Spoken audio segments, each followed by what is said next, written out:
have a boat? We'll teach you to fish. Well, maybe not me, but the good people at 1 Week Season will. The good people like Mark Garcia with us today will teach you to fish because this is a fun day. This is a great day. You always hear us we talk about the scroll, we talk about the edge, we talk about the bottom up build. We're always harping on how good the content over at 1 Week Season is.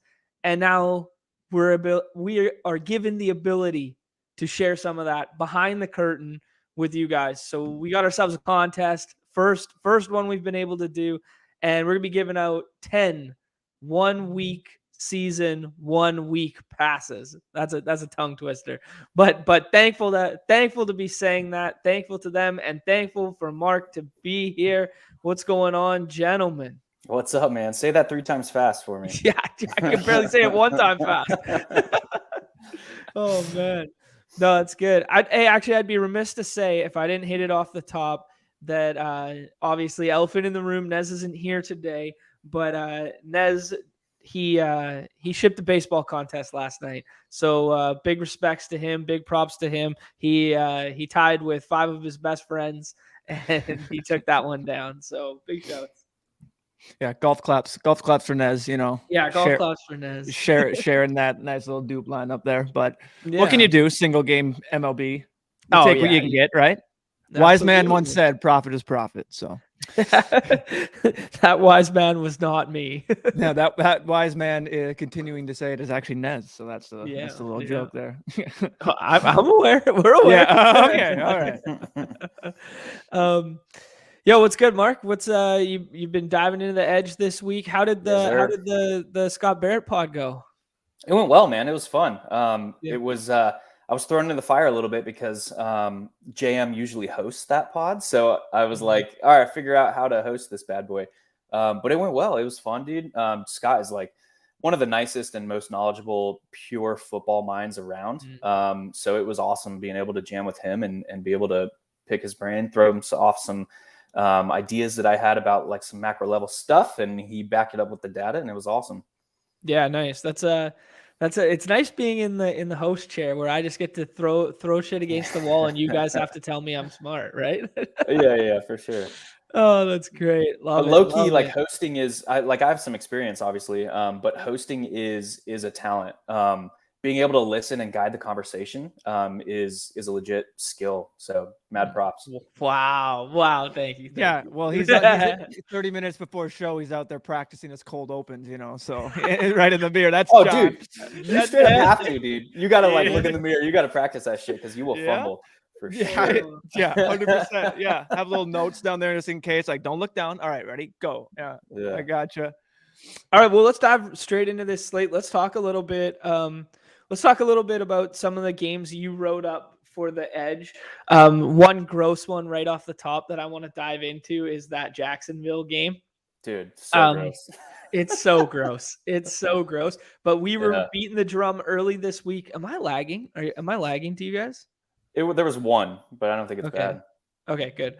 I was pounding the drum. We were pounding the drum early this week about getting that cheap Jonathan Taylor. And game environment aside, all the metrics and whatever, it's kind of hard to say, okay, Jonathan Taylor at ADP 30, whatever, is going to be a bad play. But I don't know. Talk me off this ledge a little bit. Talk me a little bit about that game environment, what you're seeing there. That game environment is one of the shittier ones on the slate. It's just that both teams are extremely spread. They spread snaps. They spread the ball. I think the general consensus of the field is like to think of Michael Pittman as like this alpha type. He's not there yet. He's not earning targets per route run at an elite rate. His team target market share is around 26%. So he's chilling in this like sub elite threshold. But the field is like via his ADP and his DFS pricing and then his ownership in DFS is still viewing him as this like elite alpha type wide receiver. And he's just not yet anyway. I was hopeful. I had a ton in best ball coming into the season of his role and his what he means to that offense expanding. But it's kind of remained fairly stagnant when looking at last year as well. He's going to have games where he'll put up like 101. but it's going to take increased overall volume for that team because he's not earning targets at an elite rate. Am I overstepping my knowledge threshold by calling him like glorified early years Michael Thomas? I think that's fairly accurate, and they're utilized in similar roles. When you look at like their route tree and how they're utilized, it's that prototypical like X type wide receiver. So that is a volume or an upside limiting role, I would say, that requires volume, and he's at 26%. That means his team is going to have to pass for like 38 plus pass attempts for him to see the required volume to like pay off at that price and that. And I just don't see that this week, especially if JT comes back, right? Yeah. So for me, it's basically like a JT or bust from that game. Oh, let's talk about the other side, like the Jags. Everything you see about the Jags is like Christian Kirk, right? Christian Kirk is like, he was paid like the one. He's going to be utilized like the one. He kind of is, but like really isn't. We look at like the composition of that team. There's not one player who has more than a 22.5% team target market share. It's like Zay Jones, Marvin Jones, and Christian Kirk are all in this like low 20s range.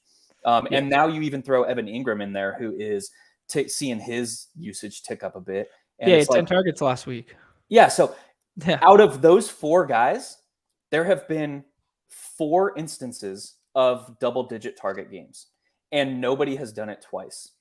So it's like we don't know exactly where the ball is going on a weekly basis, but we know that like all these guys are going to be involved. So like from a team perspective, that's awesome. They have all these options that they can spread the ball, but like from a fantasy best ball and DFS perspective, it's hard to know with a high degree of certainty where the volume is going each week.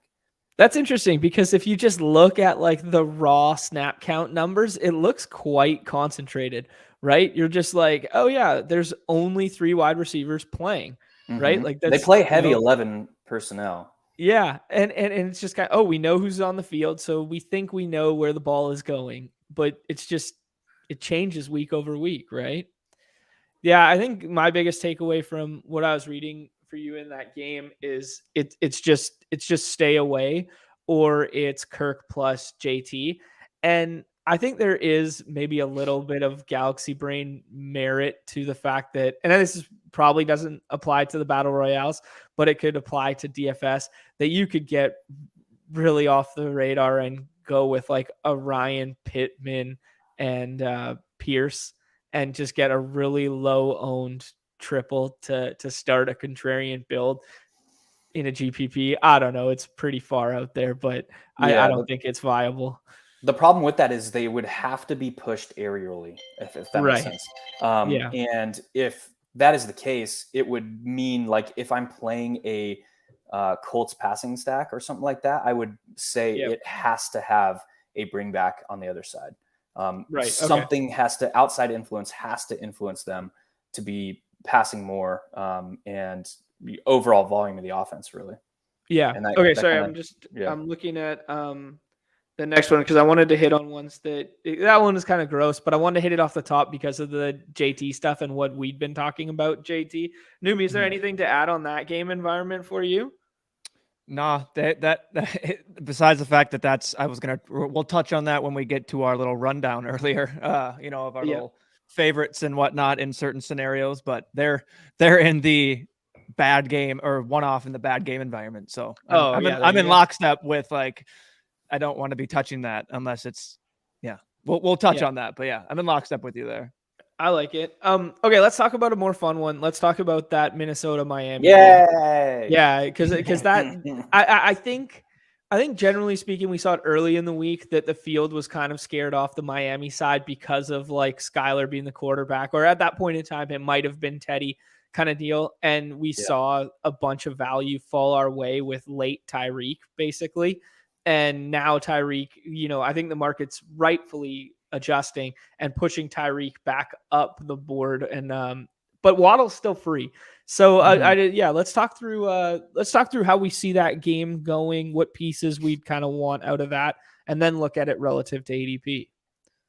Yeah, I think the first thing that, like, the elephant in the room kind of thing is that Miami is not as pass heavy as people think. Okay. All the talk about, through the first 5 weeks of the season was that Miami was just this like elite pass rate over expectation team. When you Yeah, look that at was the like whole their narrative in the Baltimore game, where yeah, it was like, hey, look at this, these two teams are going up against one another, and the Buffalo, where it was like, look at these two teams going up against each other, both top 10 in pass rate over yeah. expectation. Yeah, like, okay, so why is that a mirage? Well, so if you look at their like overall pass rates versus their Mm-hmm. expectation because of the game flows that they've been in has been extremely low. So when you like combine those two, and this is why like statistics aren't shit unless you have context. Mm-hmm. Their 5 overall pass rate values for the first 5 weeks, 56.5 or 56.7% in week one. Or sorry, hold on. I'll run it backwards. 58.9% in week one, 73.5% in week two. That was the Baltimore game. 54.1% in week three, 62.7% in week four, and then 56.7% in week five. So basically, through 5 games, they've had Mm-hmm. 3 below NFL average pass rate games. They've had one just above NFL average is about 60.5, 61%. So Okay. they've had one just above it at 62.7%. And then the outlier is the 73.5% against Baltimore. Which So was they were just trailing by 3 scores. exactly. Yeah. So this is a team that their head coach obviously draws his identity from a run biased approach. Mm. Now, like they had the one outlier game in the first 2 weeks that is skewing how the field is viewing their pass or their overall composition of their offense. Mm-hmm. That said, like it's still like they have Tyreek Hill, they have Jalen Waddle, they have Raheem Mostert, who can all break anything from anywhere on the field. So like I still have a high level of interest in this game and this game environment, but I think that the field is overvaluing just from a macro perspective the perceived pass heavy nature of the offense. Mm-hmm. Yeah, no, I like that a lot. I think the point that really sticks out to me is the slate break ceiling potential of these guys as simply one-offs as well. Like we don't have to stack them with Skylar. I mean, maybe we can go that far in like DFS GPP, but in our style contest, we don't necessarily have to get that. We can just go, okay, one off Tyreek, one off Waddle at the back end, Yeah. and their third through sixth round picks, right? The Yeah. the optimal approach, I think, for this game is Mhm. correlated pairings as opposed to a full stack. Okay, why do Um, you say that? because we have Justin Jefferson on the other side in heavy man coverage rates, which Sure. is it's cheat code level. How Mhm. good he has been over his career. Obviously in his third year now, but over his career against man coverage, he is absolutely annihilated. Mhm. And he is below his career average right now in PFF grade versus man coverage this year, and that's just variance to me. Okay. It has to be. Yeah, it's interesting to just note that what like Jefferson, like he's a bona fide first round pick in these contests right now. But Mhm. I mean, you can kind of take your pick, Waddle or Hill on the way back almost every time with 24 ADPs. So it's interesting to note that we would kind of be viewing those two in tandem. Numi, when you've been drafting, have you been drafting them in tandem or have you been mixing in one offs? What have you been thinking? Yeah, it's been basically one off Hill in a Uh, lot of drafts, and then if I do get Jefferson, it's try and pair him up with Hill, get Waddle. I've done a couple, I think Hill and Waddle together, but I'm not prioritizing it. But I haven't gone Skyler. The okay. one thing that I've even mixed in, especially in the 12 mans, is I really like Raheem Mostert. I Mm, mean, he's free in the $5 and he's pretty free in the other. I thought it was Vikings run D 23rd DVOA. Um, Mark just touched on the fact that they Mike McDaniel wants to bring that like zone run scheme over and he's trying to implement it and he's doing that with Raheem Mostert, who fits that perfectly and has the breakaway potential. So I've been slowly gravitating towards mixing in more Mostert, but they're all free. That it's just like I'm basically leaving every draft with a Dolphin, just with the way that their prices are. And I mean, I'm just going off of a Vikings fans or being a Viking fan, knowing that, again, we let the Bears in last week. We can easily let these guys in on a one explosive touch. Our defense is a shell of what, if people still think our defense is anything good from the past year. So yeah, my run rule is leaving the draft with with a Dolphin. And then I like to mix, if I can't get Jefferson, I have mixed in Irv Smith has been a fun little click as a tight end. Basically, we touched on earlier in the week, if you don't get the top two, just kind of get weird with it. And he's just in that kind of no man's land for tight end. So I've been mixing him in with that. So, yeah, I like those shouts. Okay, I want to ask you something, Mark, because I know we were both kind of you were more so Chase Edmonds than I was, but we were both kind of like Chase Edmonds bros in the offseason. Do you think it's revisionist history to be like, oh my God, this was so fucking obvious that it was going to be Mostert because it was McDaniel's guy? He went out, he got him, he brought him over with him and all this stuff. Like, do you think it was that simple? Because why'd they pay Chase? Yeah. Like, why'd they, right?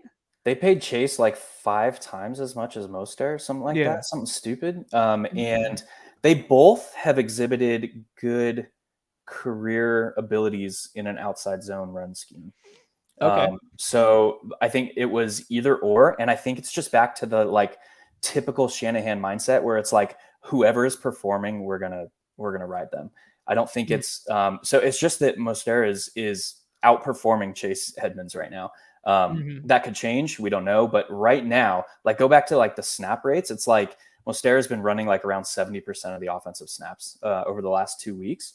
And so that's notable. Right. And look at Chase Edmonds down at like 28% and then 15%.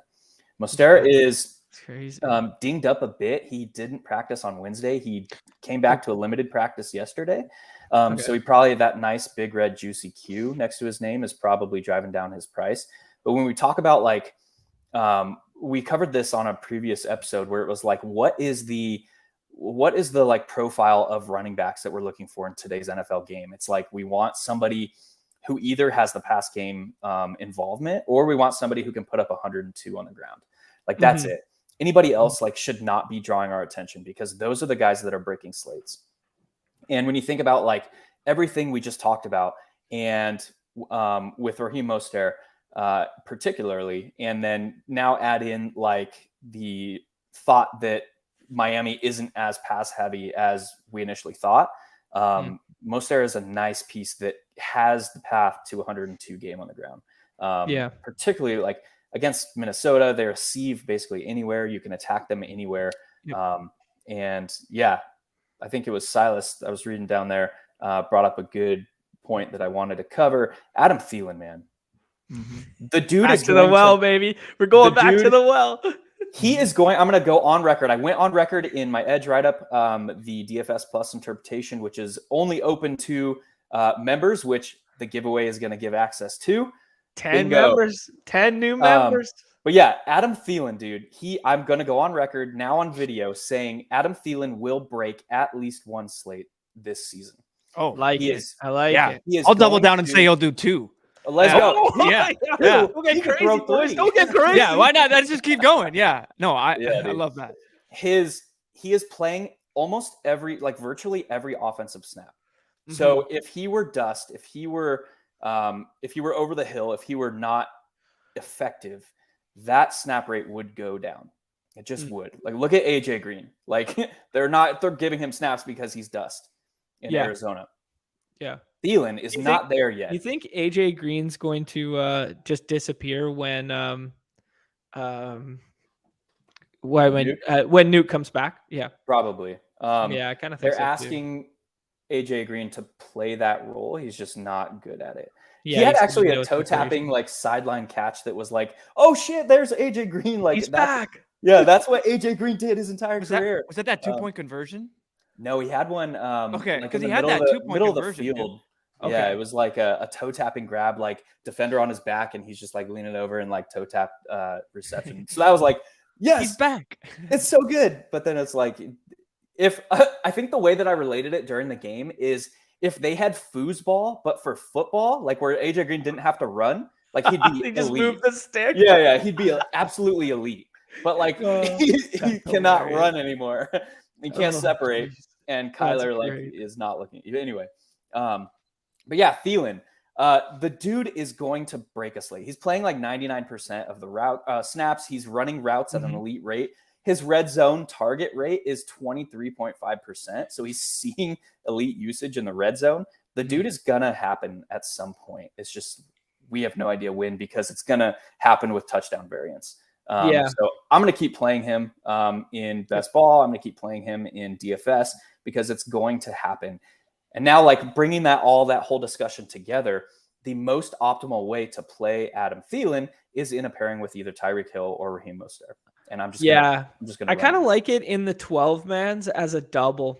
If you run like the 12 mans where it's a little bit deeper and you go like Kirk Jefferson, you would have to go like Jefferson Hill, and then you could go like Kirk Thielen or something like that and go kind of like that single game onslaught. I'm not sure that I think that game environment's like better than people are giving credit. I mean, I like it for the $5 too. To touch on Mark's perfect point was basically we play like this has such a wide range of outcomes. And so if it's going to be low owned, that's when you attack it versus if it's going to be high. And if the only piece is Justin Jefferson, which is typical, and for some reason it's Tyreek Hill on the quarterback and they're pushed down for this week, that would be the chance to just continually attack it because I like that. Because I mean, most there's a 35.9 ADP. And then if we wanted to get, the quote of we're going to work in Edmonds has the straight 36 ADP. Thielen has the 35.9. So like, yeah, I think these are perfect spots to mix in that 5. To your point too, John, like as soon as you're done doing it in that 12 man, just go draft the same team in the 5. Just go draft the same team in the 5. Give yourself that out. I mean, treat every 25 like a 30. That's how we do. That's how we say, right? There you go. I like that. Let's move on.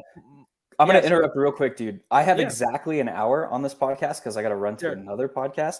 So do you want to do the giveaway before you draft? Yep, absolutely. Sure. Cool. Yeah, let's do one more game. Let's do I just want to do the Giants and Baltimore game. That's a good one. Yeah. What pod's next for you, Mar? We are expanding the OWS marketing and media part of the company. So I'm going to go record some bits that are going to get mashed up and thrown around. Nice. Cool. That's great. Even more reason to be behind the curtain with these with the giveaways, right? Okay, let's talk fun stuff, man. Yeah, no, we've really seen it this way. Like the last 2 years, 1 week season has been like an amazing resource for those who knew about it and those who were like kind of in on it behind the curtain and kind of were sickos in the industry where we knew where to find that sort of thing. And now that 1 week season is pushing like a little more mainstream with like JM kind of coming out of his shell where he's doing all these appearances and he's doing this stuff with Pete and stuff because he was a very good player who was managing a site, who was kind of a behind the scenes guy. And now he's coming out here and it's great to see. And it's such valuable information to change the way you think about these games and just seeing it from like a very successful high stakes, primarily single entry player. Like it's great to see. Yeah. Okay. This game, this game for the most part is Lamar plus Andrews going in the first round, Barkley going in the first and or second, and then nothing else. I kind of feel like that's fine, but I kind of feel there's like a little more meat on the bone here where we could be getting a little weird. Am I wrong in saying that? I don't think so because both offenses are going to be basically condensed by necessity, and that's basically through injury. The Rashad Bateman has yet to practice coming off of a missed game. So even if he gets in a limited practice on Friday, on today, historically you want to see a limited practice before the final practice if a player's coming off of injury. If I mean, we could be looking at Gabe Davis all over again. That first week that Gabe Davis went DMP, and then somehow was like a limited last minute played on the bad ankle and did nothing kind of thing. Yeah. So with that said, it's like Mark Andrews, Devin Duvernay for Baltimore. And I'm a little bit, my exuberance for Lamar Jackson is a little bit muted this week because, dude, look who he's playing on the other side. He has Wink Martindale as the defensive coordinator for the Giants, who the first 4 years of Lamar Jackson's career was the defensive coordinator in Baltimore. So he knows Lamar Jackson. That said, he's blitzing at the same heightened rate. Like they've blitzed at like the 4th or 5th highest rate this season. That has led to increased rates of man coverage. For me, that just like screams Lamar Jackson and Devin Duvernay, because these two dudes are Pro Bowl level athletes. Like Devin Duvernay made the Pro Bowl as a kick returner. And obviously Mark Andrews, we know what's up with him. But like these guys in man coverage with heavy blitz rates is something that it's just like get the ball in their hands and see what they can do. So Devin Duvernay can break one from anywhere on the field. Mark Andrews, we know his yak potential, but he's probably not going to be like a player that can break one from anywhere. But like if he's like man coverage on a linebacker or a safety, like he wins that matchup 100% of the time. I like that. Devin Duvernay, like they are moving him all around the formation. They gave him some carries last week. They are developing him into the like Debo Light role. I call it like the Debo Light because he is has so much athleticism and talent that they're just searching for ways to get him the football in his hands. And I like that. If they're doing that against man coverage, like that's a like potential wheels up situation. Like he could legitimately put up like a Gabe Davis type role or line from last week where it's like he sees 5 targets but like rips 160 yards on it. That's fun. Yeah, because I haven't been mixing him in yet, and I was tentative to do so. Would you be comfortable running him like unstacked with Lamar and just running him like kind of as a back end pick, like as a run back off Barkley or something like that? Yes, and the reason for that is I think the upside for Lamar is muted this week from purely a rushing sense. Okay. So like we look at like how Lamar Jackson like is going to reach a ceiling. And I've been preaching this all season and into last season that I think the field is viewing rushing quarterbacks just wrong. They are viewing them as like their upside is unlocked through their rushing, but their rushing is a floor boosting prospect, I guess. Okay. For lack of a better word. If they are going to hit their 90% outcome, which is so much higher than any of the other quarterbacks because they have that added rushing floor. But if they are going to hit a 90% outcome, they are going to do it through the air. Like it's just going to happen. So that means that they are going to bring somebody with them. In Baltimore, it's Lamar Jackson, Rashad Bateman, or Devin Duvernay is really like all they have. But you look at Jalen Hurts in Philadelphia. Like when he's hitting a ceiling game, like all of his games are awesome. He's like 22-point floor, typically like 22 to 26 point floor. But if he's like breaking a slate, if he's going for 35 plus fantasy points, it's like he brought AJ Brown with him, or he brought Devontae Smith with him. Because like if they're hitting a ceiling, it is due to a pass, like a heavy passing role. And so we look at like Lamar Jackson this week, that heavy passing role could be there, but it's highly unlikely that he gets to a 90% outcome because of the like muted upside of that rushing floor. So like you have to have kind of both. And the field is kind of viewing it as they're getting there through the ground alone. But if you're taking away like Wink Martindale, if he's blitzing, but he's, like a Wink Martindale defense is not like a straight up blitz defense. It's like they're sending safeties, they're sending weak side linebackers, they're sending like these unique blitz packages. And if they're doing that, but also keeping a linebacker in the box or playing off the edge to keep Lamar Jackson contained, which I think that they're going to do because Wink has so much history with Lamar Jackson. He knows what he is. If they're looking to like keep him in the pocket, but send like a safety, that's where we get these man coverages on the back end. Right. And that's where like I think Devin Duvernay is just going to like be something this week. So in a vacuum, what I take away from that, Mark, is like Lamar's ADP is really high right now. It's like in the top 5.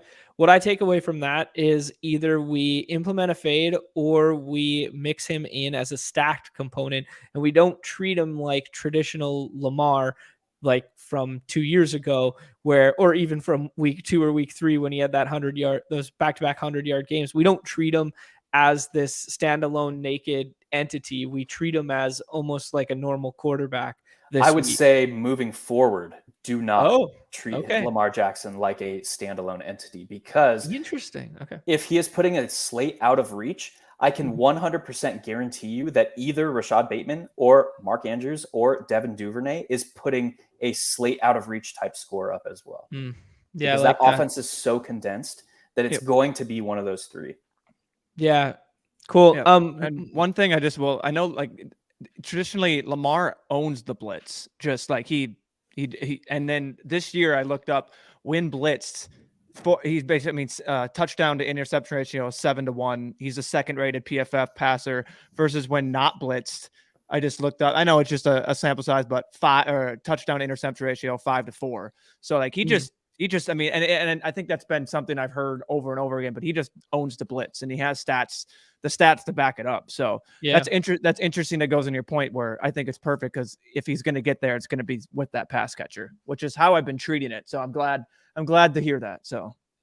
Yeah, I think that's a really sharp point there, Numi. I think for like one of my, one of my favorite front end stacks has been that Lamar Andrews when I can get it, but I take the Andrews piece first every single time and then hope Lamar comes back and people don't want to run naked Lamar, basically, opposed to doing it the other way where I get held out with Lamar.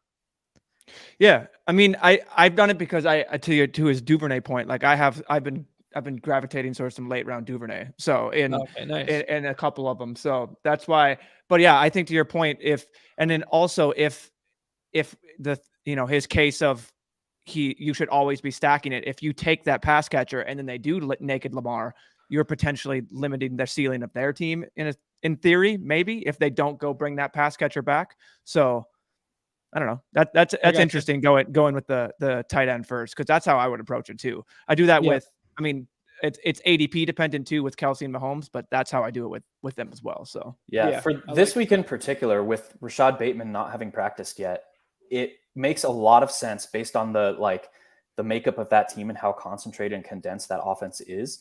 If you manage to somehow get a Lamar Andrews at the turn, adding Devin Duvernay into that, and then looking like a Wandale on the back end, because or just a naked Wandale this week.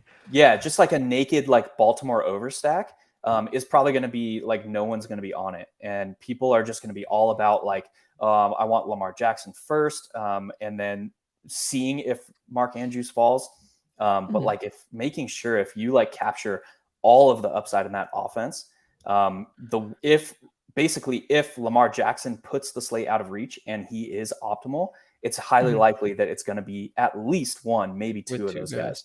Yeah, no, I like that a lot. One thing, just speaking to Lamar right now and ownership projections and stuff from the DFS side, I'm seeing him under 7%, under 8%. I'm seeing him kind of that 4 through 6 range, depending where you're looking. I'm you guys know this is still Lamar Jackson, right? Sure, he's priced like Lamar, and Andrews is priced where he should be. But I think you could get some real nice contrarian builds by starting with that Andrews Lamar again. I'm trying to bring up his ownership on OWS real quick, because we have some of the best ownership in the industry too. Check that out. Yeah, and 10 people are going to find out right now. 6.3%. Yeah, below 6.3. Yeah, that's half of Geno Smith, just for shits and gigs. So, just because I don't have it pulled up right now, behind the curtain, who are the double-digit ownership quarterback? Because quarterback's pretty spread this week, in my opinion. Double-digit ownership on Allen and Geno, and that's it? Or do you guys have Tom Brady? And Brady? Yeah, okay. Yeah, it's seen it both ways.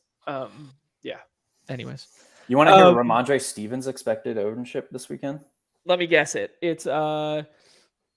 26%. 39% is what we have. Oh my God! Yeah. Wow. So going back to the Miami running back thing, like what the hell? Oh, Mostert, Raheem Mostert. I couldn't think of his name. Raheem Mostert is like unreal leverage. You in the just DFS wanted street. to see Chase Edmonds. You just wanted to say it. Yeah, I know. I did. I was like, oh, Chase Edmonds, my guy. You know? Yeah, dude. Yeah. Oh man, yeah, I like that. That's a good shout. In these contests, though, man, like Ramondre still makes a lot of sense because Ramondre's ADP has been pushing up. He's at 20 now, actually, but he started the week at like 29, 30. Like it was in that range, hot, like the low 30s. I think he started out at yeah. And there's gonna be some people with some nice teams that got Ramondre back then. Okay, when wheel now wheel. Let's do it. We got the big giveaway. We ended up with 28 people in here. 28 people on the wheel. In order to these guys are all the ones that satisfied the like retweet, like, and all that shit. Yeah. Okay. So in order to get this added to your account, if you win, you're gonna have to go to 1 week season and do that through the link in my profile on Twitter. So follow the link on the profile in my profile on Twitter. Go to 1 week. That's at HiLoFF. Yeah, make an account, and once you've made an account, shoot me a DM, and I will get that access added to your account. Okay. Does that make sense? So let's say, let's maybe simplify that process where I'll take down all these names and I will just send them the code that you send me. Okay. And then they can register. So we'll send it. Okay. Follow Hilo's link to. Can you guys hear this? Dog's excited for the giveaway. What we'll do is follow Hilo's link on his Twitter. Sign up for an account, and then I will send the code via the Badge Bros account. Cool. Dig it. All right, let's do this.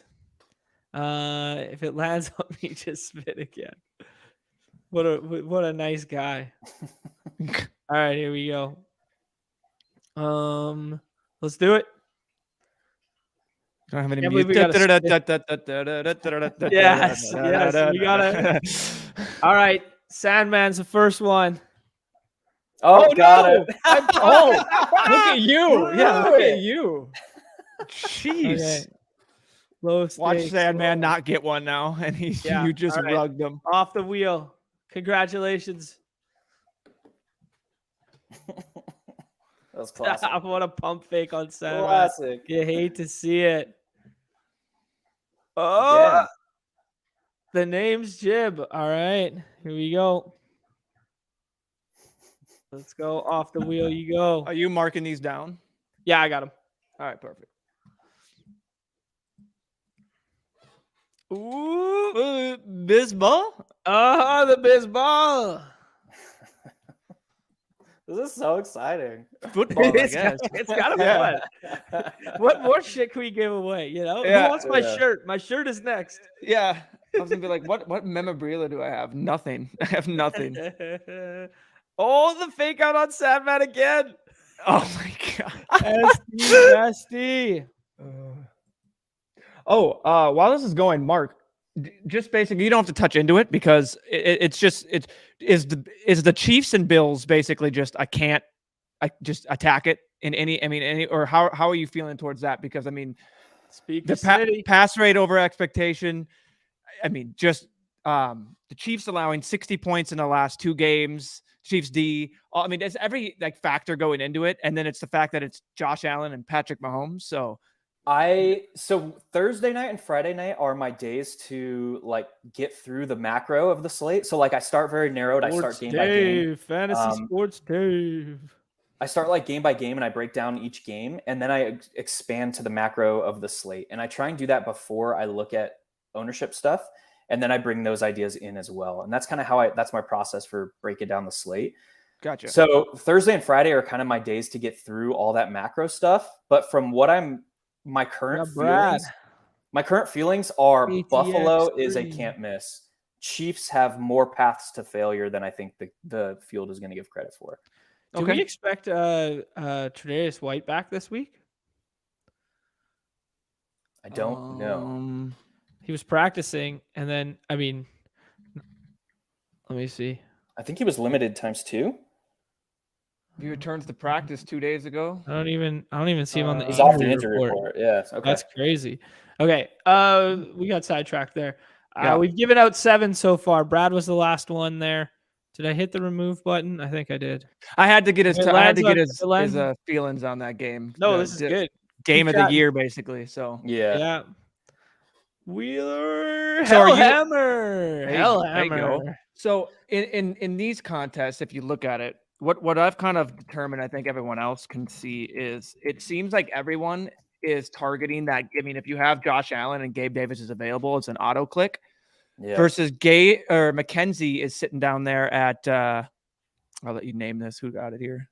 I don't know that. Yeah, so let me jump in there, man, because off of the like my previously mentioned feelings on that game, I think that the field is going to like look for and force like bringbacks across the board. So like Buffalo overstacks and bringing in Devin Singletary into that, like who's going to have Josh Allen and Singletary on the same lineup? But that satisfies like a Buffalo blowout type game environment that I don't think that a lot of people are going to have. The final one goes to Mark. Yeah. And then also forcing like a bring back in both best ball and DFS, I think is going to be overutilized. Yeah. If you're going to Kansas City, like the guy that is on the field the most for Kansas City that is going kind of unheralded is Marquez Valdes-Scantling. We saw him pick up 90 yards. He's kind of developing into this further A-dot role, which we all thought he was going to have coming into the season. So like, I really like who's going to have like Josh Allen, Devin Singletary, Marquez Valdes-Scantling. So like, there's ways to attack that game. I like that the field is probably not going to be utilizing in both best ball and DFS. Yeah, I like that because I think if I remember right, maybe I'm totally off.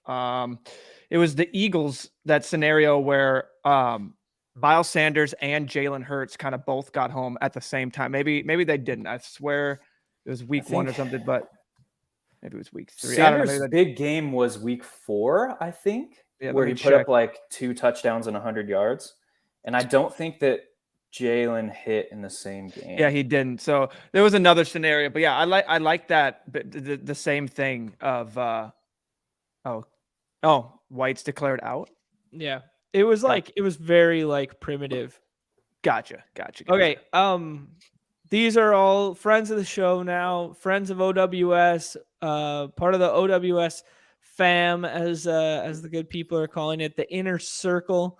So I will reach out via the Badge Bros account to all of these lucky individuals, and then I'll pass along Mark's link that you guys click through, make an account, and then I'll push codes through after the fact. Cool? Dope. Congratulations to all the new Inner Circle members. Yeah, you guys are gonna love it. It's great stuff. Yeah, it's I'm sending you the code right now. Sounds good. I will follow up after the show. All right, let's what do we say? We got about rip a few drafts. Yeah. Let's give the people what they want. Yeah, CS. Tell me more. Yeah, they want to see us. They want to see us drafting the teams. They're done. They're done hearing us talk. And they want to see us draft some baseball. Yeah, so Fastball Friday. Get in there. Get in there. Actually, speaking of that Fastball Friday, like, man, what an absolute clusterfuck and tragedy. Basically, the contest launched and all of the players from the Cleveland and Yankees game were listed as out.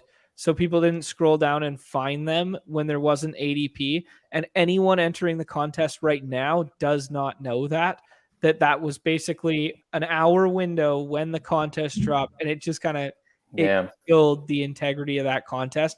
Like I have a 3-man Dodgers stack with a 2-man Yankees with Charlie Morton that's now going to swap to Spencer Strider because they gave him the out designation. I have 5 players that are inside the top 9 in ADP on the same team. And it's just like, this can't happen. Like, we cannot be making mistakes like this. It was ruin a 1,700 person contest. And now that's not going to necessarily imply that I'm going to win this contest or Newbie's not going to win this contest. But the people that are putting in volume that got those teams at the beginning have like this decisive EV advantage that's insane. It's the equivalent of having, Josh Allen plus Diggs plus Kelsey. Good luck, right? Yeah, basically. It's fucked up. Yeah. Wait, so do you have a 3-man Dodgers with a Judge and Rizzo too? Yeah, of course. Yeah, and like a Judge and Stanton and Rizzo plus like a Freeman and Turner with a Strider and like hopefully nasty. Strider only pitches 3 innings because I have a Cortez with that, so that's my different. Yeah, there's a good chance that Strider's limited, right? Yeah, everyone's just the viewers are just like, what are they talking about? Yeah. Like, who are these guys? Yeah, like, what football team do these guys? In? Yeah, what football team do these? Is this Canadian League, arena football? What are we talking here? All right, I guess we never touched on those, those little points that you had. Yeah, well, maybe you and I'll hit on that after Mark's gone. Perfect. It's a fun little segment. Yeah. Yeah. Silas is unsubscribing due to baseball talk. I mean, thoughts and prayers to Silas. I'm sure you feel that way, but I get it. There is like a pretty big stigma associated with like football guy content versus like. Okay, let's make a pick here. Who do we like? Kelsey, Jefferson, Diggs. Let's let Mark make this pick. Yeah, Jefferson. Wow. Wait, let's make. Hey, Newbie, you make the pick too. Yeah. I'm surrounded. No, I don't mind it at all. There is a big hey, we talk football. We don't talk any other sports. Like, you know what I mean? Like, there is that kind of in the DFS community, not as much because the DFS guys play everything basically, and that's kind of what we gauge our content here to is like we'll play everything. Andrews. Yes, easy game. Game. And then I have a nice little run back. For Andrew, you already mentioned that I was in lockstep with it too, with Wandale. Which one? So. Wandale? Yeah. I think it might be a little galaxy brain, but it could be pretty fun. In the 5, I think it's worth it. I don't know. It's fun getting like that. But no, for sure, I have my mind on the Dolphin now already that we've already locked up JJ. Yeah. Yeah. Yeah, let's see the board here.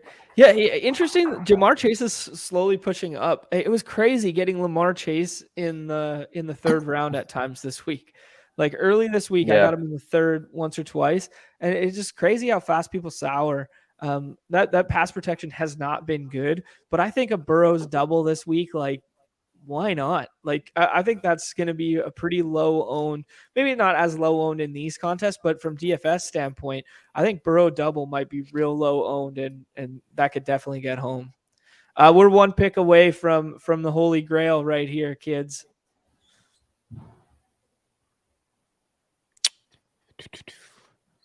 Just hoping that it comes.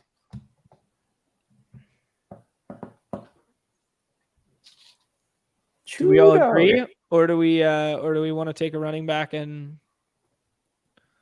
CMC would be the only one. But I think no, we can do something else here. Well, there's the chance that Hill comes back. Go Tyreek. Will not. Go Tyreek. Go Tyreek. Okay. Yeah, because the game environment is not conducive for CMC this week, but it's kind of the fuck Matt rule where it's like he's gone, let's party.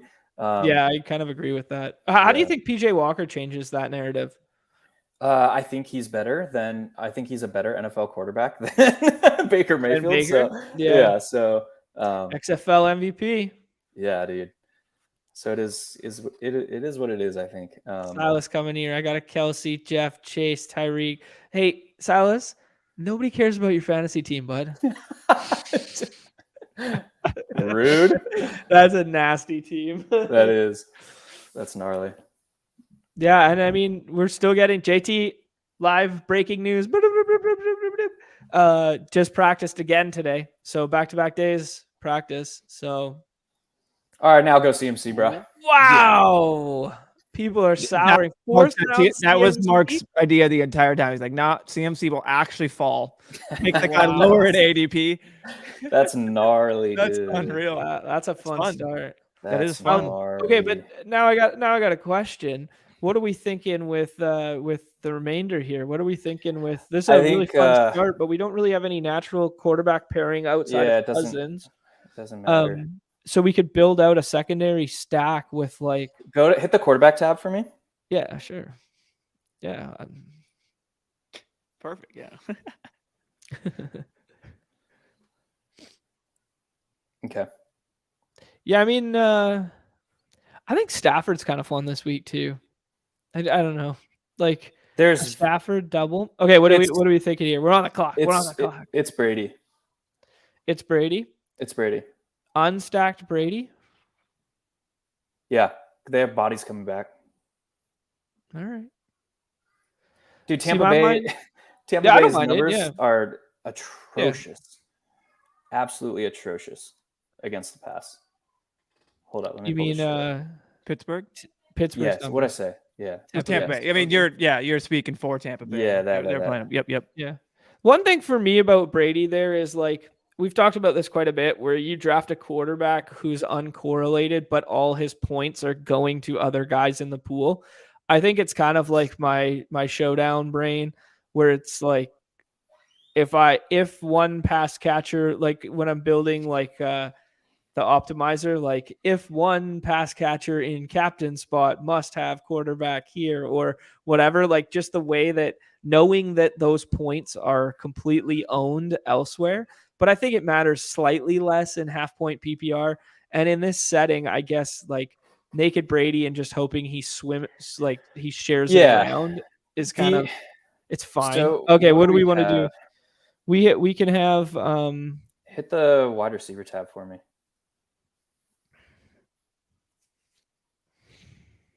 Bro, you guys want to get like super saucy? what do you got? Just say it, and You want to go Duvernay? Without Lamar and just go double pass catcher. Because I think Bateman it's thin. misses, I would rather go Cook, but that's I'd rather way thinner. I think it's way thinner too. I think it's way thinner as well. But Okay. I don't know. Yeah. So the thinking there is if Lamar Jackson isn't hitting ceiling, like we talked about earlier, he would need both the rushing and the passing upside. If he is basically being muted at rushing, but he's still hitting the passing, like he can hit like a 25-point fantasy point game, but not put the slate out of reach. But all that passing is going through two guys, which is Devin Duvernay and Mark Andrews. Yeah, I don't mind that. Yeah, I think it's a little galaxy brain, which is fine. Like, you know, with the naked Brady stuff, the Bucks started the year like trying to incorporate the run. Over the last 2 weeks, the Bucks are the highest pass rate over expectation team. They're back to being like the Bucks from before. All this Giselle shit is blown over. Brady's back to like, hey, don't just put 10 years of marriage down the well like that. Man, you're better than that. Come on, he's blown over. He's still thinking about her. He's still, you know, for sure. I got to run, boys, but that's the thinking there. It's not going to be anything that the field has, and the upside is there. Yeah, I love it. Thank you so much, Mark. Always a pleasure. We'll catch you again next week. We might run a double dip Tuesday show there, do a football one with you, and we might be doing a hockey one as well. Oh, a little stick and puck, eh? Yeah, a little puck, eh? Yeah, a little dangle snipe snelly, huh? Yeah, a little dangle snipe snelly, boys. It's been real, dudes. All right. Enjoy, buddy. Good talking, Mark. Hey, thanks for the giveaway. Yeah, dude. We might have to hit it again. We'll see. Yeah, let's do it. Later. Peace. Have a good show. All right. And then there were two. All right. I got to bounce. No, yeah, CSI. I got to be here with you. Good. Oh, man. Yeah, this is a tough scene for me. Let's talk through. Okay. So we were going to talk through some of these with Mark as well, but now that he's gone, what's one of your favorite expensive two-man stacks this week? Yeah, so like I told you, I just broke it down. I know, big deal. Into just an expensive stack versus a quarterback and a component, and then like a bring back or just a mini, basically. My favorite one was just due to price. It's Lamar Andrews if you can get it. Yeah, So that's I my think so favorite. too. And then like I put next to there like obviously Kelsey Mahomes, and then Diggs now. So, but like if I have to go to my favorite one, And Diggs it's who? Sorry. Diggs and Allen. Like Oh yeah, it's like, gonna be it's just like I impossible. wanna say, I just wanna make sure, those are my obvious, like, if I can get them, but versus how I can get them, I love the Lamar Andrews. What about you Um, for like a quarterback and a bring back or a quarterback and a component? I tend to agree there. We in lockstep here to take Cup. Yeah, for sure. Yeah, I think Cup's just like I just always take him as my WR1 now. That was Cup from the 102 for the audio. Yeah, I mean, I think one that I mentioned early this week that's really like really rare, but I like taking when it's there is Kelsey Diggs. Just to get Okay. that mini correlation to that game environment without the pass catchers, because I think it's much easier to obtain the Mahomes plus Kelsey. Gotcha. So that would Yeah, be and I like think your kind of bring back mini stack? yeah, Yeah. I don't think it's necessarily my favorite. I think the Lamar Andrews ones might be my favorite, but I think it's going to be less owned Yep. than the Mahomes plus Diggs or Mahomes plus Kelsey. So having that little combo there, but it is getting harder and harder to achieve over the course of Mhm. the week. Yeah, like Yeah. a couple early, but that was about it. Gotcha. Yeah, no, that makes total sense. My favorite like little bring back expensive would be the Andrew Saquon. So Yeah, that's fun. Yeah, I like yeah, that. I like that. It goes in lockstep with the edge. If you read that, like, I mean, it's just gonna go. I'm not worried about Saquon. Like, it's gonna feed through them. Uh, Baltimore's defense is they're banged up. They're missing two big line guys. Michael Pierce, another guy that I'm totally forgetting right now. I'm blanking, of course, because I'm on camera. But yeah, they're struggling. Okay. They're not looking the greatest right now, and their run DVO, sorry, DVOA is 26. So it's Mm. just all signs or like wheels up for Saquon. And then yeah, we already heard the Andrews bull case. So Yeah. No, what do you I think like that here? take. I've been gravitating to Jamar. Like I do. Yeah, I for think sure. this That's my pick here Cincinnati. too. Oh, I think this Cincinnati offense is kind of underrated right now. Like I think they brought in all those people to shore up the offensive line, and the offensive line has somehow been worse than last year.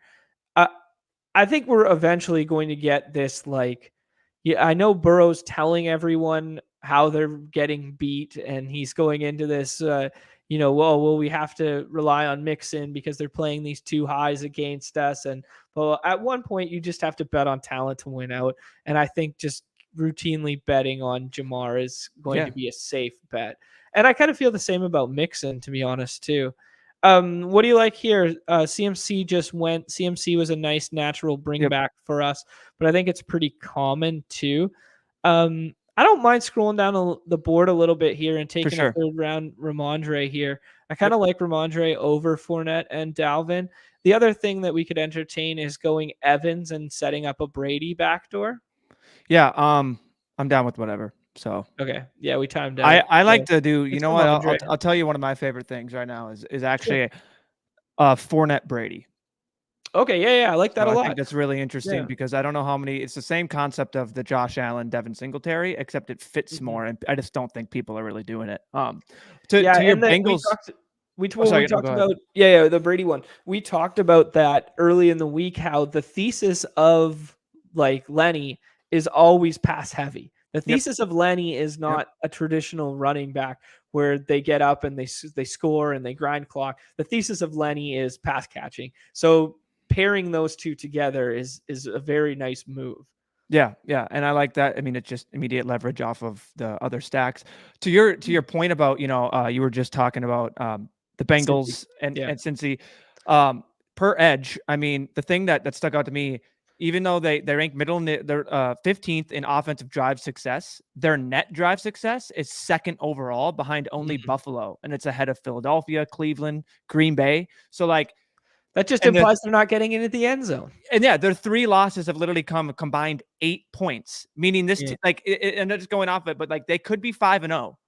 So we look at that team and like, you know, because I feel like sometimes people do put record into their just a little bit, and it's just this team could be 5-0 and it's wheels up, and it's like we just got to keep press. Like they're gonna continue. Right. They're really gonna break out. So yeah, I'm in totally lockstep there with you. So okay, so in that, in that same vein here. We'll wait for it to see what comes back here. But in that same vein, I kind of feel like with this build of attacking that game environment now, and hopefully it's Kamara instead of Taysom, in my opinion, and then doing the Burrow thing. Yep. Yeah, I like that a lot. Yeah, and I mean Hayden Hurst isn't a terrible pick if we assume Higgins is out again, or he wasn't out last week, but didn't play even though he was in. And I also have another idea for a tight end if he's there specifically for build reasons, and we can not do it, but I like Kamara here. Yeah, me too. I like Kamara a lot right here, and then we set up that mini. I think that's going to be a pretty popular, easy to click mini. Pull Burrow right now, then, and just get ahead of it. Yeah, sure. Yeah, because I don't think we're going to take Taysom in a Kamara build. And then I don't really see, anyone to reach in quotations on. So why not just lock up our stack right here? Yeah. And I guess I should check his health now that I'm going to put I kind of like for this build right now, if we're thinking about it, I'm kind of leaning, I think Njoku's an easy fit. With this one, if we think his volume and talent is real. I've been gravitating towards some Kyle Pitts because I love pain. So I've been doing that a lot. What are you looking at tight end here? So just for what we were talking on I think earlier in the week about and what we saw like from what Dawson Knox was getting taken, and it was always being attached to the Josh Allen teams. So my first thing was kind of like we get Dawson Knox and he's not attached to that Josh Allen team, which in terms of combinatorial ownership, most of probably Dawson Knox. Yeah, drop that in there. Most of Dawson Knox's then the teams will have like, I'm just throwing this out there, maybe 75% with Allen, maybe even higher, because like if that's the thing when you're scrolling down to that tight end of that late round, like if you're scrolling past the board, it's most likely to get that stack. So that's just my thought. But that's just my thought. I can go with Njoku, Pitts. I can go with Hurst here. I mean, that's the thing. It's I like all of those. I like all those plays you just mentioned. I like all of them for very different reasons, but I think they're all viable in this build. But I do appreciate. I'm not sure I like the Knox one in this build, but I do really like the shout of the Knox call as just in general that he's going to be, low owned and most likely tied to Allen, both because of the Q tag and both because of Yeah, my only thought is just, and like my thought for it is just like, it gives us access to that game, and which could be very unique. But I mean, Njoku fits this perfectly with the run back. So, and I do you prefer Njoku or do you prefer Hayden Hurst? I would do Njoku, honestly. Okay. Yeah, that's fine.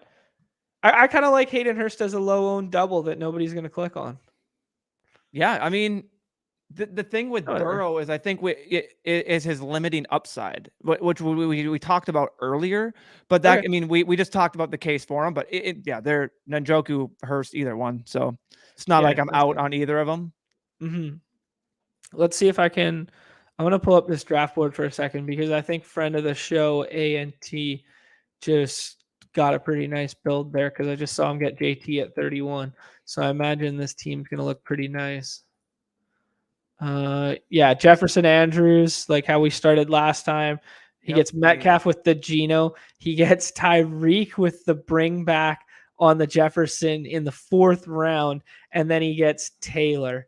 Like that's big sex bots in the chat for that one. That's a pretty team. Yeah, that's well done. Yeah, yeah, he's in the chat. Gonna take Eno, but took JT. Yeah, I think that's that's the move. something we haven't touched mean- on too. Is the Eno call? Because now Yeah, because they're officially out. Yeah. So I mean, right now 4,900 DFS chalk. Yeah, and his ADP isn't reflecting, but I'm fairly certain his ADP to start was not. He didn't even have one.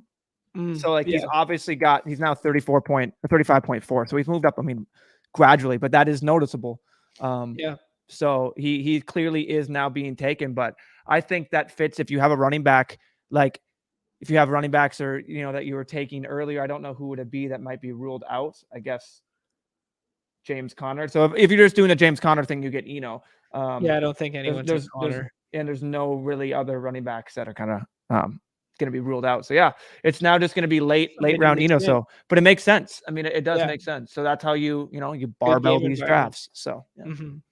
Yeah, Chad bringing up an interesting one here. I bring it up because Chad's been tracking his own drafts and been sharing some of that data with us, and we shared some of that on, I guess it was Tuesday or Wednesday's stream. So, I mean, he's not speaking out a turn here. It's not bro science when he just says, yeah, Knox is either being taken as a run back or with Josh Allen, because he's tracked his, I think he sent me this morning. I actually didn't have time to look through it, but I think he said something like 49 drafts that he's already done. And he's definitively saying, yep, it's been bring back. So that gives merit to our narrative of one-off Knox being kind of like exposure to that game environment that we think so nasty and low owned, right? And the same thing, I'll give the shout, Mark already said it. You could do the one-off Singletary. You can get so many different ways in the game. You don't have to, it's not really player specific. It's just game theory specific. We're just taking those overarching ideas and figuring out ways to get different with what the market dictates as they're not popular. So, but they definitely have the ability to get there. Let's do one more here. You got time for one more? Let's do one more and talk through the. Yeah, I was gonna say, the two man and stuff like that. Click the goal line and see what that's at. Okay, man, I made of money around here. Yeah. Okay, there, pal. All right, there. Yeah, if it's a while, don't worry about it. 4 people. We got 4 teams. Do we have any good lads in the chat that want to come draft a goal line with us? Silas. Yeah, we'll put you're probably 3. So look there. at that. Look at that. A&T probably just jumped in. Yeah. Paul's probably already in there waiting. Yeah, I was gonna say we probably already got everyone in there. That's already in there, but yeah. So we can touch on this. Fave cheap 2-man stack that you've been looking at. Yeah. So I'll break this into the stack and whatever. So it's gonna get gross, but yeah, I saw this is already in there. Perfect. We only need 2 more, but so I'll start with my homerism. It's Kirk Cousins, or sorry, it's Kirk and Thielen, and then vice versa with Irv. I had written down there as well, and now I'm kind of soured on it, was Trevor Lawrence and Christian Kirk / Evan Ingram. I didn't mind that. And that's just a cheap. And then I'll just throw this out there: Aaron Rodgers and Randall Cobb. I like the Rodgers. I don't like the Cobb, but but I see the merit. I see the merit. I totally get you. It's basically just all of his wide receivers are kind of like Russian roulette, and I just really think that Cobb might be one of the only ones he can legitimately trust out there. And I know we're going off recency bias, but yeah. And then and why does Paul have to be in here giving out my late 2-mans or my like gross little my guys in there? Player going undrafted. What's he saying? It was the the Dobbins one is interesting. I don't know what to make of his role change from like he comes back and they utilize him pretty heavily, and then Justice Hill is there, and then Justice Hill gets hurt, and then now I guess we should talk about this 101. Should we take Josh Allen here, or should we go the Cooper Kupp or tight end route? For me, I think it's Josh Allen.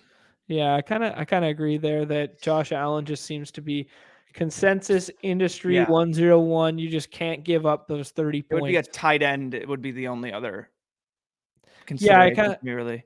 Yeah, a tight end, given the fact that we're in a 12-man or a Cup, would be nice.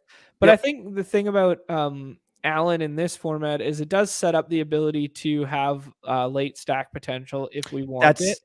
And the same thing with Mahomes too. That like they're both perfect options. Like I almost like Mahomes kind of thrust up there over Lamar almost in a sense is like he just gives you all of those late outs. Yeah. That's how I kind of view it. But yeah. yeah, Influencer 101. The t-shirts are coming, man. Pete told Yeah. me we're making these t-shirts. I'm getting half of it.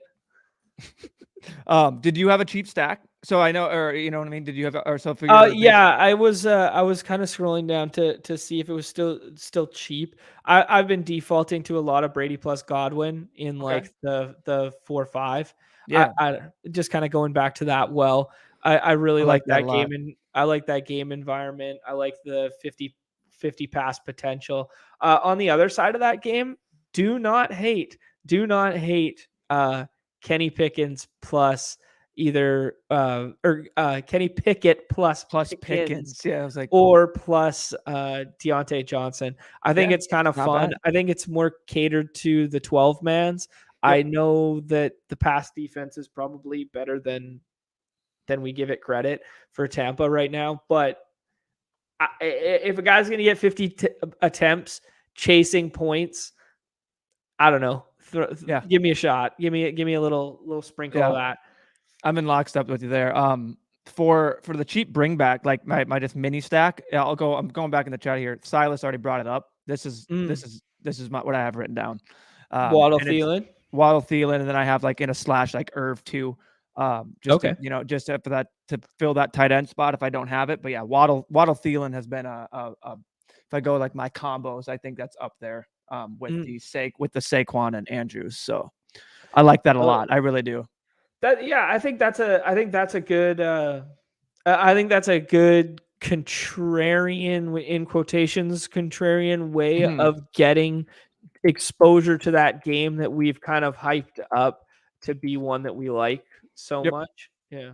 Yep. Do you have any cheap little bring back minis that you have kind of back in the draft? Like if you had to pick one kind of like just last 2 round types, you know what I mean? Like what would be your kind of gravitational towards that, or what would you gravitate towards? I'm kind of searching right now because I've kind of did the baseball stuff yesterday, and then I was kind of like gonna write some stuff down, and I just didn't. Yeah. With all these baseball contests, we have to hammer that while doing my research. It's tough. Yeah. Man, I will say I'll with the slash, I'll make it kind of Mostert, Waddle, and then Thielen, Irv. Like at this point, I'm really feeling that Mostert vibe. Like I'm really liking it. I've been really gravitating to Mixon this week for whatever reason. Like I don't know if it's necessarily a bring back or if it's whatever. I just been I'm kind of scared of Mixon just like per the defense and how they match up. Like, I agree. That's just my thing. But no, I mean, if anyone's going to get there, it's going to be the guy with all of the, it's Josh Jacobs just not getting the fantasy points along with it. So, yeah, no, I tend to agree with that. I don't know, man. Like just all the expected points that he's left on the table, all the green zone opportunities, all the goal line opportunities. Like I get it. He probably doesn't pass the eye test right now. I get it that it's a bad matchup, but like he's still a dude we were taking in the 1-2 turn like 5 weeks ago, right? Like if he scores 2 or 3 touchdowns between weeks 2 and 5, he's probably getting drafted in the second round of every single one of these drafts. And it's kind of I don't know. I think we got gifted this one. Yep. And then is there anyone else we see here that we like? Let's go up a little bit quick and see that. I kind of hold on one second. Milk this pick out. Before I say it out loud, I want to Silas did it already. I was like, I want to take JT right here. I like Lockett here too, though. I like that game. I also like Kenneth Walker too. Okay, well, if we like Kenneth Walker taking that side, we don't have to. I mean, you do you. If we want to do Lockett, I totally like Lockett too. I kind of want to do Lockett because we can get other running backs later. PTF.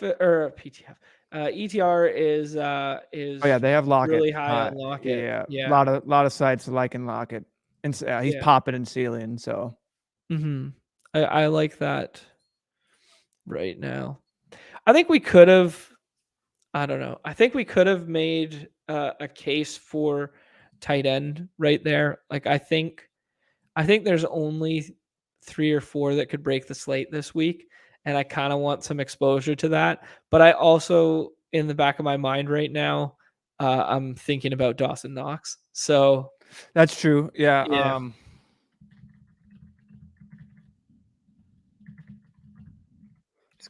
just gonna put this in here so we don't get sniped. Oh, putting it in the chat. I like this. We're streamer influencers now. We got to be mindful of who's in the room right now. We got 11 other people in here. Yeah, I like it. Just with the.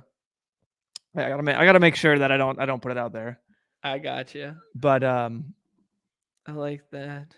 I got another. Okay, I'll put another name in the chat here. You want to go up there for player? Do you have a favorite player going undrafted? Favorite player going undrafted earlier was Kyle Pitts. I was just like, for the same narrative as Mixon. It has nothing to do with matchup. It has nothing to do with usage. It has nothing to do with the spot. It's just like, hey man, this is the talent, and let's just bet on that potential ceiling. It's a full grown ass bro science call. It's nothing. There's nothing sharp about this take right here. There's absolutely nothing sharp apart from Kyle Pitts, good at football, generational prospect. I don't know. So I kind of ball. I went the full route, and I went to a guy that had a full 36 ADP to make sure. I didn't know if we were going. So mine are going to be a lot grosser than yours, but mine were again, these are people with a 36. Travis Etienne, okay, Darius Slayton, and Brandon Ayuk.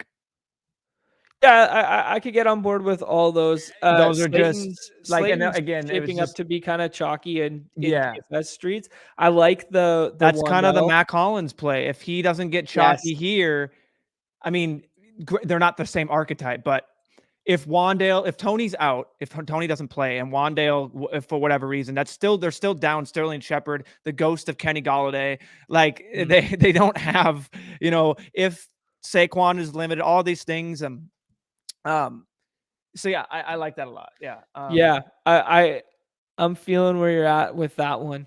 I like it more as a bring back based on what Mark was saying now. When he was talking up the Duvernay and the Andrews stuff, that if we hit that game, we want to hit that bring back. So I am feeling that, but I think Cutler was the guy who won this last week, or was at least leading for a good period of time. He had a Taysom Hill team that was strange and didn't make sense to me. Cleveland double stack with Ramondre bring back. What is this? Who's his other pick? I can't see it. It's blocked off by the logo. Isaiah McKenzie. Okay. Yeah, which is unfortunate for us because he was another guy in the back of my mind. Yes. Kyle Pitts, kind of fun. Silas taking his own advice and going with Waddle there. Yeah, that's a pretty nice team. Yeah. Let's see. The Geno pick. I don't know how I feel about naked Geno. I guess it makes sense. I mean, I don't think people have warmed up to Geno being good. I mean, if you look at Josh, Lamar, Patrick, Kyler coming back, Tom. So I mean, all the quarterbacks are kind of gone. He's kind of out of stack options. So I bet he's just taking, he's just getting his points there. Ooh, Dawson Knox just went. Sad day. Tough. That's interesting. So a Mahomes with Davis and Dawson Knox, and then I imagine he's just going to pluck pass catchers on the Mahomes side. Just guess one of them, I guess. Juju, something like that. Sorry, I'm getting a freaking mute in my phone here. Oh, Paul. Paul just killed us with that one.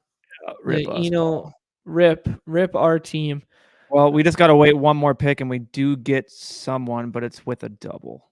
So if you want to do it, I feel. I mean, we. So actually, hold on. We can get someone here. Why don't we do Singletary? Or is he gone? Am I crazy? No, Singletary's there. I'd rather do Clyde than Singletary in this build. I'd rather have Clyde as a run back on Allen than that. But I kind of like what I put on here. I kind of like this little Mostert Thielen. Yeah, if you didn't Actually, mind, never mind. We got Hill. Never That's mind. what I'm saying. That's yeah. a bad take. Bad take. I mean, double tap CEH and Singletary. No, I don't mind that. It's not great. It's not, but I mean, we CH is kind of gross because he might be. I mean, I'm down. He might just be entirely phased out. Well, so we're kind of boxed out of TE. So not really, but so did we want to go Thielen here or wait? No, I like what you guys are saying about Thielen as like the run back here. It's kind of gross to wind up with naked tight end, but we'll see. I kind of like what you're saying with Thielen narrative. Yeah, I mean, he's the clear number 2 in when we're running 2 wide receiver sets almost ever. Like, I mean, not, but I mean, if we're not just at the goal line or running the clock down or in a kneel formation, you know what I mean? We're gonna have him out there, and it's got to be a matter of time. Like Mark said, we're gonna be sitting here. It's like there's the Thielen game. You know what I mean? Like that's when it happens, and that's gonna be not only is gonna be the ultimate leverage off of sorry. I was just tilting in the chat here. You know what? Don't blame us. Blame Paul. Blame I was inverted. That is actually because he took Eno and ruined everything. So then we had to get weird about it. Let's see. Chip talking about Kyler, CMC, JT, Cup, Diggs, Ertz. Yeah, that's a beautiful team on paper. Wow. Yeah, that's I mean, Diggs, you look at that. Cup? That's four first round picks from like a couple weeks ago. That's 4 first round picks from a couple weeks ago, plus a stack in a sick game environment with Kyler just has the potential to go off. That's pretty wild. Yeah, I mean, I like Kyler this week a lot. Good. Paul's taking the blame. Thank God. At least someone's taking ownership around your Silas, you know. Yeah. This is to the Geno point that he's just taking the projection with Geno. Which I think you do that in these contests. In the 12 mans for sure. Sir. That's a great way. And if versus the 12 man versus the 5, how they're different drafts, and you're going to end up with. I mean, you got to go in with a different strategy. So to be honest, we might have I might have fucked us up with the Thielen stuff, and like maybe he was just like in the back of my brain there. So I was like, we want him here. We might have fucked that up, and we maybe should have taken someone else like Isaiah McKenzie. Was he there? No, he was. No, remember? Yeah, he was way up. We didn't have a bill to take. Yeah, we didn't have a bill. Yeah, we had Shakira or Singletary. Maybe okay. This team is maybe better if we go Singletary and Clyde together there, and then we take Irv Smith with our last pick. Yep. Yeah. That's what I was thinking. But I wasn't gonna say it. You had Thielen on your mind, and I'm not gonna say no. We were talking him up, so you know. Yeah, I think my only thing for Irv was just how the team was kind of building out and how we were kind of getting locked in, and we'd still get it and jumped me off. Nah, it's all right. We can figure something. What do we got for tight end here?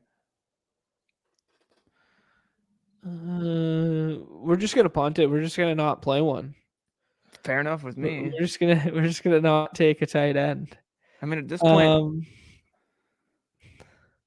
oh man. I mean, so I keep trying to think. There's not bad two guys I like. There's 2 guys I like. Who you think? Just wait a second. Okay, I'll put it in the air. Everybody's taking tight end. Everybody has to take wide receiver. Paul could take a double tight end, but he's not going to. I think Irv is overkill, but I don't want Irv. I don't want Irv in this one. I put in everyone. So I was thinking either Tanyan or Evan Ingram. I like Evan Ingram is what I was thinking. I also kind of like Cameron Brate. I don't think he's like he gives us some swap option if he doesn't play, and then we get that high pass volume upside in Cameron Brate. I don't know. I would rather go Ingram. Okay. I think. Yeah, I mean it's hard not to bet on 10 targets from last week, right? Yeah, and yeah. Ingram, Either way, it's Tanyan, and gross, and Brate. you're just Either way, so that's how I'd rank them. yeah. All right, let's do it. Yeah, kind of a shit team, but you hate to see it. It's just the way of the road, there, brother. Yeah, but yeah, it was all right. It was not terrible, not great, but I don't think we'll be winning with that one. But you never know. You know, the gross teams always come through. The one thing I wanted to say that we kind of didn't touch on there when we took CEH is CEH might literally put up 4 points this week because there is definitely a path to them losing, trailing, chasing points, and it's just McKinnon through and through. Like McKinnon looks so damn good as that like third down back and in that rotational pass catching role when they're trailing. I've just been such a fan of that. I'm going to do this right before we log off here. I am going to bring up just one more reminder for our winners of the day. I am going to bring this up. I'm going to share this on the screen again. Congrats, all our winners right there. I will reach out via the DMs and provide Mark's link, and then I will later provide the promo code for you guys to get that. I'll try and do that basically now or within the next hour or two, so that if you do so choose, can have access to the 1 week season for this weekend. Other than that, anything to add, Numi? Nah, it was another great stream. Love hearing what Mark has to say. Yeah, always. I think for anyone who won this, you're gonna love what you see behind the curtains there at OWS. I just signed up for the first time this year, and yeah, it's been awesome. Granted, I haven't been playing as much DFS. It's been great for just reading the edge, getting the interpretations, getting behind the scenes stuff, and then porting it over to us, our BRs. Yes. So the dark side, brother. I will just say it's been great stuff. Yeah, you guys are gonna love it, and yeah, that's all I gotta say. Perfect. Shout out to Nez enjoying his weekend in St. Louis there. Yes, they're getting a little crunk, you know. What is this? 1996. Well, that fits you. Yeah, that fits you. 1996. That's when I was born, sir. Yeah. All right, guys. Thank you so much for being here. Another fun show. We got some guests lined up for next week. Some schedule moving that we had to do from this week that is hopefully going to be coming next week. And everybody's favorite time of the show. Good luck this weekend. The end.